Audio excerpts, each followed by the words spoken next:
Jail దగ్గరికి వెళ్ళి వంశీని పరామర్శిస్తూ మీ ముఖ్యమంత్రిపై మీపై తీవ్ర స్థాయిలో విమర్శలు చేయడం జరిగింది. కక్షపూరితంగా వ్యవహరిస్తున్నారు, పోలీసులు కూడా అధికార పార్టీకి కొత్తలా వ్యవహరిస్తున్నారు అనేది జగన్మోహన్ రెడ్డి గారికి అంటే గత ముఖ్యమంత్రి గారికి ఓదార్పు అనేది గతంలో కూడా చూసాం. ఎవరైతే మామూలుగా చనిపోయారో ఆ నెలలో చనిపోయిన ప్రతి ఒక్కరు కూడా వాళ్ళ తండ్రి గారి యొక్క మరణంతో చనిపోయారని చెప్పేసి ఒక బూటకపు ఓదార్పు యాత్ర చేశారు. అలాగే ఈ రోజున ఒక పాత జైలు పక్షి మళ్ళీ ఎప్పుడు జైలుకి వెళ్తారో తెలీదు, అలాంటి జైలు పక్షి మరో జైలు పక్షిని పలకరించడం కోసం ఈరోజు జైలు దగ్గరికి వెళ్ళటం. మరి వచ్చిన తర్వాత ప్రెస్ మీట్లో మాట్లాడుతూ ఏదో వీళ్ళు వీర పోరాటాలు చేసి ఈరోజు జైలుకి వెళ్ళినట్టు, ఏదైనా సామాన్య మనుషుల కోసం వారి హక్కుల కోసం మళ్ళీ దళితుల హక్కుల కోసం పోరాటం చేసి జైలుకి వెళ్తే ఏదో పరామర్శించి వచ్చినట్టు, లేకపోతే మహిళా సాధికారత కోసం ఏదో సాధించడం కోసం జైలుకి వెళ్ళినట్టుగా వాళ్ళు ఇచ్చే ప్రెస్ మీట్ చూస్తుంటే హాస్యాస్పదంగా ఉంది. ఎందుకంటే 2020 దాకా కూడా గన్నవరం నియోజకవర్గం ఎప్పుడు కూడా శాంతియుతంగా ఉండేది, ఎప్పుడు కూడా గొడవలు లేవు, ఎప్పుడు కర్రలు కత్తులు ఎప్పుడు చూడలేదు. 2020-21 తర్వాత ఎప్పుడైతే అప్పుడు ఎమ్మెల్యే సీటు మారిన తర్వాత అలాంటి స్నేహితులు అలాంటి పార్టీలు అలాంటి మనుషుల్లో మధ్యలో ఉండిన తర్వాత ఈ కత్తులు కటార్లు అనేది గన్నవరం ప్రజలు చూశారు. గన్నవరం ప్రజలు మొత్తం కూడా నిజంగా చాలా బాధపడ్డారు. ఎందుకు అలాంటి వ్యక్తికి మేము 2019లో ఓటు వేశామా, అలాంటి వేలో గెలిపించామా అని. ఎప్పుడైతే మారిన తర్వాత అరాచకాలు చేశారు, భూములు గుట్టలు పోలవరం కాలంలో ఉన్నటువంటి మట్టి కొండలు ఏది కూడా మిగల్చకుండా అలాగే రౌడీజం తారాస్థాయికి చేసుకుంటూ ఆ రోజు మనం చూసాం. పత్రికా సోదరులందరూ కూడా చూపించారు.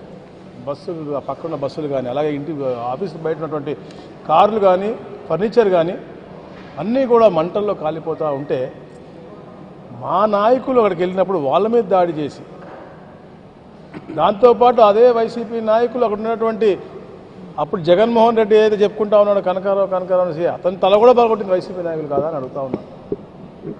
అంత అరాచకాలు చేసి పట్టాభి లాంటి నాయకుడి మీద దౌర్జన్యంగా దాడి చేసి ఎన్నో ఇబ్బందులు పెట్టారు. అందుకనే మనం చూసాం, ప్రజలందరూ కూడా చాలా గమనిస్తూ ఉంటారు. ఎప్పుడు చూడలేదు కాబట్టి ఈ రాష్ట్రంలో ఎలా అయితే 11 సీట్లకు పరిమితం చేశారు జగన్మోహన్ రెడ్డిని, గన్నవరంలో కూడా దానికంటే దారుణంగా కరెక్ట్గా ఆన్సర్ ఇచ్చారు వంశీకి. అలాంటి ఒక శాంతియుతమైన ప్రాంతంలో ఎవరు కూడా ఒప్పుకోరు. ఎందుకంటే జగన్మోహన్ రెడ్డి ఈరోజు మాట్లాడుతూ ఉన్నాడు వీళ్ళందరూ ఏదో పెద్ద యోధుల్లాగా. గతంలో ఎంతమంది దళితులని అతను ముఖ్యమంత్రిగా ఉన్నప్పుడు దారుణంగా ఇబ్బంది పెట్టాడు. సుధాకర్ బాబు అవ్వచ్చు, సంతోష్ బాబు అవ్వచ్చు, అలాగే సుబ్రహ్మణ్యం అవ్వచ్చు, అలాగే మా ప్రాంతంలో ఒక చిన్న పిల్లవాడు అమర్నాథ్ గౌడ్ అవ్వచ్చు.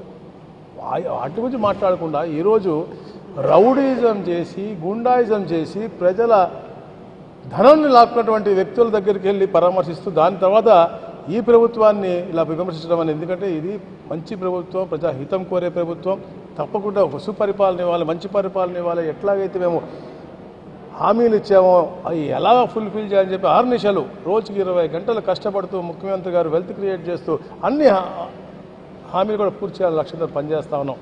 ఈరోజు కూడా మేము గ్రీవెన్స్లు చూస్తూ ఉన్నాం. ఈరోజు పార్టీ ఆఫీసులో గ్రీవెన్స్లో కూర్చుంటే కూడా అన్నీ గత 5 సంవత్సరాలు అప్పుడు ముఖ్యమంత్రి హయాంలో వాళ్ళ నాయకులు చేసే అన్యాయాలు తప్ప వేరే ఒక్క గ్రీవెన్స్ రావట్లేదు. భూములు లాక్కోవటం మనం, అన్నదమ్ములు మరి చిచ్చులు పెట్టి ఆస్తులు లాక్కున్నారన్నాం, లేకపోతే గ్రామంలో అప్పుడు వైసీపీ నాయకులు చేసిన అరాచకాల మీదనో అన్నీ అయ్యే కేసులు వస్తూ ఉన్నాయి తప్ప ఏది కూడా ఈ 8 నెలల్లో ఏదైనా ఇబ్బంది పడ్డారని చెప్పేసి ఒక్కళ్ళు కూడా రావడానికి పరిస్థితి. అది చూసన్నా ఆ గ్రీవెన్స్ ఏదైతే దాదాపుగా 6-7 లక్షల గ్రీవెన్స్ వచ్చినాయో మొత్తం స్టేట్ వైడ్గా ఆ గ్రీవెన్స్లో ఉన్నటువంటి సమస్యలు చూసినా జగన్మోహన్ రెడ్డి గారికి బుద్ధి రావాలని చెప్పేసి నేను తెలియజేస్తాను. ఎందుకంటే గత 5 సంవత్సరాలు వచ్చినటువంటి గ్రీవెన్స్ తప్ప తర్వాత కావు. ప్రజాహితం కోరి ఒక సుపరిపాలన ఇవ్వాలని చెప్పేసి ఈ కూటమి ప్రభుత్వం పూర్తిగా పనిచేస్తూ ఉంది. చంద్రబాబు నాయుడు గారు ఒక పక్క, పవన్ కళ్యాణ్ గారు ఒక పక్క, లోకేష్ బాబు గారు ఒక పక్క, ఏదైతే కేంద్రంలో ఉన్నటువంటి మోడీ గారి ప్రభుత్వం ఒక సలహాలు సూచనలు అలాగే ఆర్థిక సాయంతో ఈ రాష్ట్రాన్ని ముందుకు తీసుకెళ్లాలనే లక్ష్యంతో కొత్త కొత్త ప్రాజెక్టులు కూడా తీసుకొచ్చి అమరావతి అభివృద్ధి అలాగే పోలవరం పూర్తి చేసే విధంగా రాబోయే రోజుల్లో ఈ నదుల అనుసంధానంగా చేసే విధంగా ముందుకెళ్తా ఉన్నారు. అది ఆలోచనతో ముందుకు పోతా ఉన్నారు. అవన్నీ దాని గురించి ఏమంటే అడ్వైజ్ ఇవ్వాలి తప్ప ఇలాంటి రౌడీల కోసమో లేకపోతే ఇలాంటి గుండాల కోసమో ఇలా దోచుకునేటువంటి వాళ్ళ దగ్గరికి వెళ్ళి ఏదో చెప్పాలని చెప్పడం అనేది హాస్యాస్పదం. ప్రజలు చూస్తూ ఉన్నారు.